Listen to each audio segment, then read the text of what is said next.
하나님의 말씀은 마태복음 3장 7절에서 12절 말씀입니다. 요한이 많은 바리새인들과 사두개인들이 세례 베푸는 데로 오는 것을 보고 이르되, 독사의 자식들아, 누가 너희를 가르쳐 임박한 진노를 피하려 하더냐. 그러므로 회개에 합당한 열매를 맺고 속으로 아브라함이 우리 조상이라고 생각하지 말라. 내가 너희에게 이르노니 하나님이 능히 이 돌들로도 아브라함의 자손이 되게 하시리라. 이미 도끼가 나무 뿌리에 놓였으니 좋은 열매를 맺지 아니하는 나무마다 찍혀 불에 던져지리라. 나는 너희로 회개하기 위하여 물로 세례를 베풀거니와 내 뒤에 오시는 이는 나보다 능력이 많으시니 나는 그의 신을 들기도 감당하지 못하겠노라. 그는 성령과 불로 너희에게 세례를 베푸실 것이요 손에 키를 들고 자기의 타작마당을 정하게 하사 알곡은 모아 곳간에 들이고 쭉정이는 꺼지지 않는 불에 태우시리라. 아멘.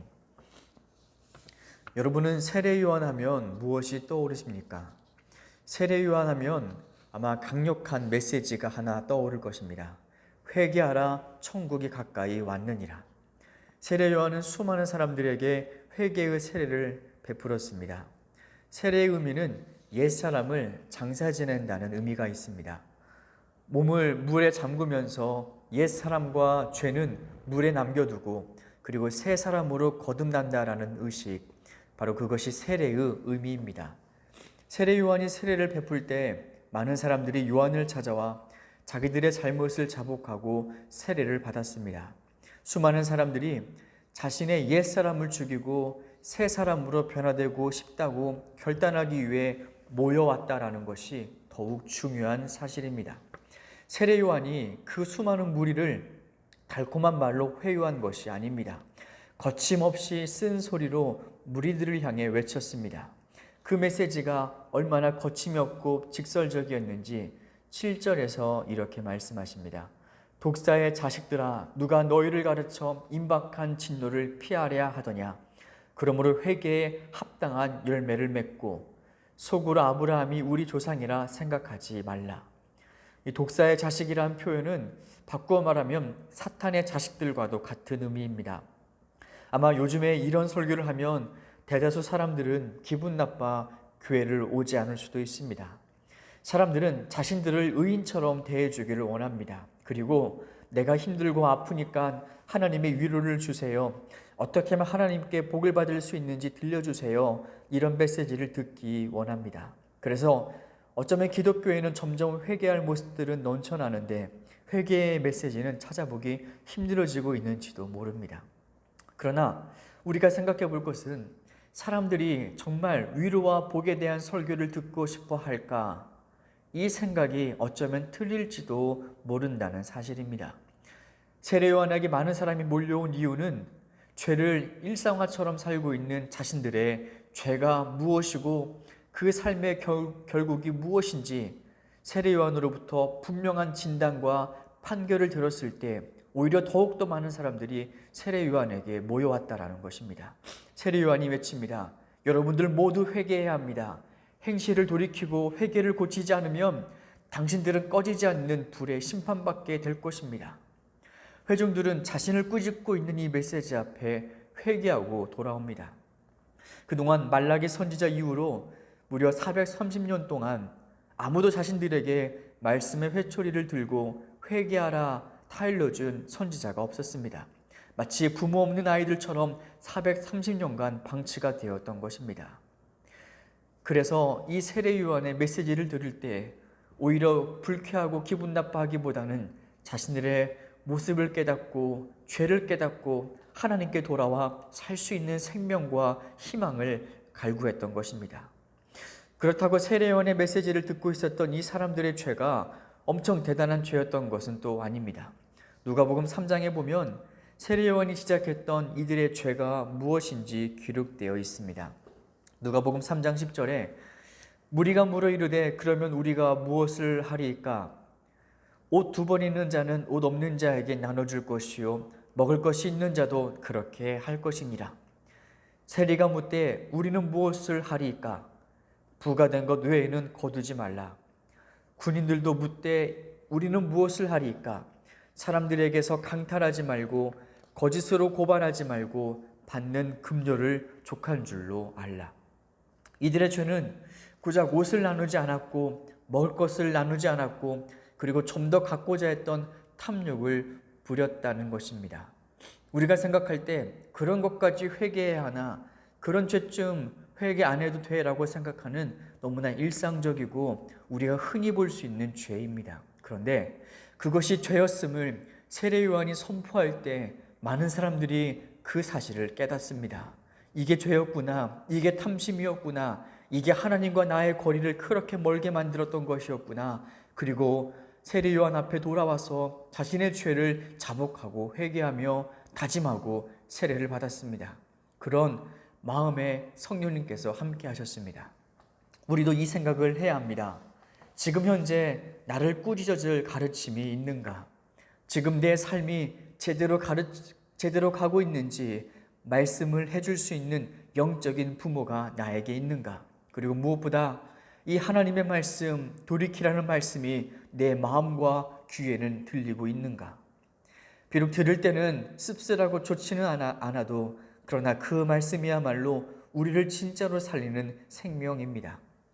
대부분의 성도들은 교회에 몸담고 있다는 사실만으로 죄에 대한 심판을 면할 것이라고 착각합니다. 그러나 구원은 교회 멤버들에게 발급해주는 카드가 아닙니다. 자신의 정욕대로 살며 죄의 종노릇하던 과거의 사람을 죽이고 더 이상 내 욕심이 아니라 하나님의 뜻대로 살아가는 자들에게 주시는 그 예수님의 생명이 바로 구원입니다. 로마서 6장 6절에서 말씀하십니다. 우리가 알거니와 우리 옛 사람이 예수와 함께 십자가에 못 박힌 것은 죄의 몸이 죽어 다시는 우리가 죄에게 종노릇하지 아니하려 함이라.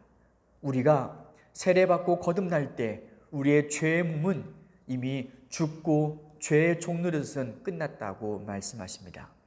우리가 회복해야 될 십자가의 메시지가 있습니다.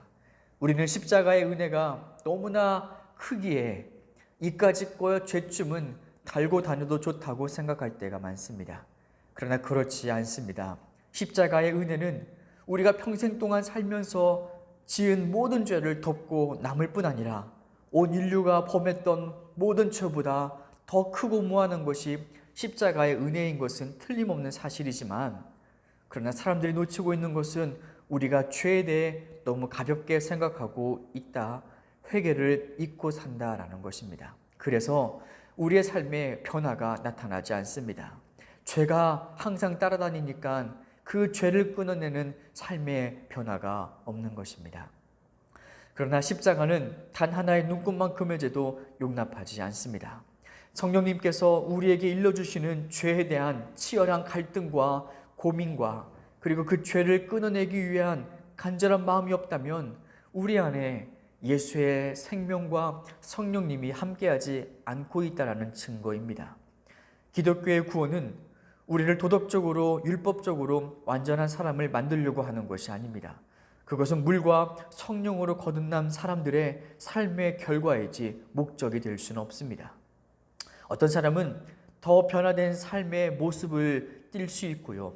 어떤 이는 그 모습이 좀 덜할 수도 있습니다.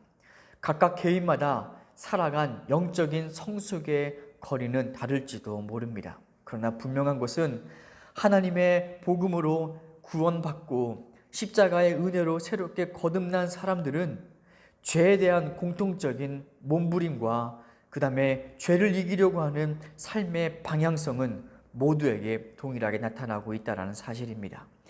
그 안에서 진정한 생명이 있고 그 사람들이야말로 진짜로 하나님의 복음을 영접하고 있는 사람들입니다. 우리 안에 말씀하시는 성령님의 음성을 무시하면 안 됩니다. 하나님은 갈라디아서에서 말씀하십니다. 자기 육체를 위하여 심는 자는 육체로부터 썩어진 것을 거두고 성령을 위하여 심는 자는 성령으로부터 영생을 거두리라. 그러면서 또 말씀하십니다. 사람이 무엇을 심든지 그대로 거두리라. 우리 삶의 열매는 그냥 맺혀지는 것이 아니라 우리가 육체적인 것을 위하여 살았는지 아니면 정말로 성령의 열매를 심으며 살았는지 드러나게 된다고 말씀하십니다. 우리의 삶에 성령님의 음성이 들리시기를 바랍니다.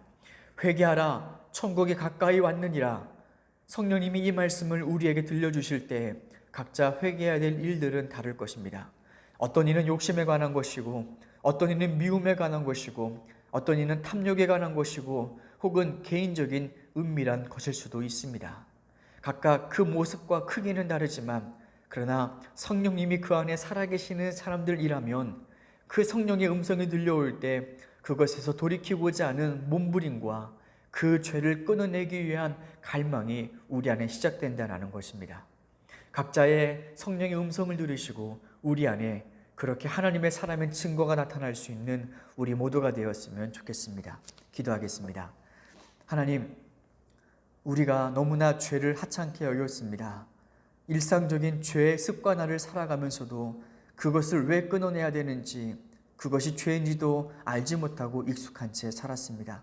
그러나 하나님, 우리 안에 예수의 생명이 있다면 성령님의 말씀이 들려지게 하시고 성령님이 보이게 하시고 깨달아지게 하셔서 그 죄를 끊어내고 삶이 변화가 될 수 있는 놀라운 은혜를 더하여 주시옵소서. 예수님의 이름으로 기도드립니다. 아멘.